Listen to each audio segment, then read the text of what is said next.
வேலை வேலைன்னு சொல்லி போட்டிருப்போம். வேலைன்னு சொல்லி உங்களுக்கு என்ன வேலை செய்றீங்களோ அதை நீங்கள் எழுதுங்க. எந்த கம்பெனியில் வேலை பார்க்குறோ அதையும் எழுதுங்க. அது கீழே நீங்கள் அந்த கம்பெனியில் எத்தனை வருடமா வேலை பார்க்குறீங்க அதையும் எழுதுங்க. வேலைன்னு சொல்லி ஒரு ஆப்ஷன் வரும் பயோடேட்டால. என்ன வேலை பார்க்குறீங்க அதை எழுதணும்.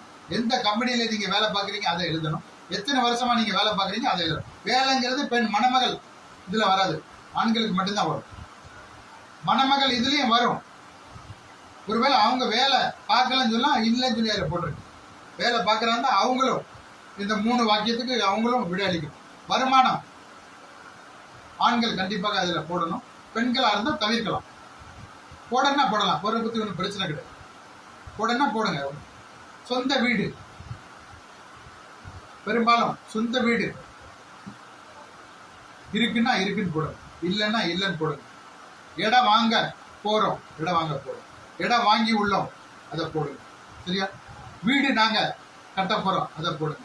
ஒத்திகை வீடு அதை போடுங்க. வீடு உள்ளது அதை போடுங்க. சரியா? சுருக்கமா போடுங்க. வீடு உள்ளது. காரு பங்களா இருக்குன்னு சொல்லி அதை போடாதீங்க. நிறைய பேர் இல்லாதவங்க நிறைய பேர் இருப்பாங்க. இப்போ அவங்களுக்கு ஆத்திரம் மூட்ட செயல்களை யாரும் இதில் பண்ணாதீங்க. சொந்த வீடு சொத்து அப்படின்னு சொல்லி ஒரு ஆப்ஷன் வரும். இப்போ அதில் நீங்கள் உங்களுக்கு என்ன சொல்லணும் தெரியுமா?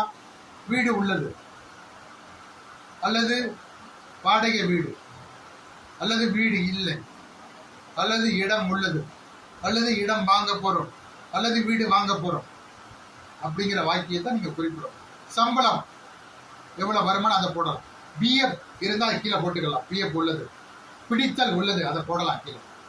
கண்டிப்பாக போடணும். அதை உங்களுக்கு நீங்கள் ஏதாட்டு நிறுவனத்தில் நீங்கள் தொடர்ந்து வேலை செய்யும் போது, இப்போ நான் வேலை செய்யறாங்க பிடித்தல் இருக்குது, பிஎஃப்லாம் இருக்குது. இது மாதிரி உங்களுக்கும் பிடித்தல் பிஎஃப் இருந்தால்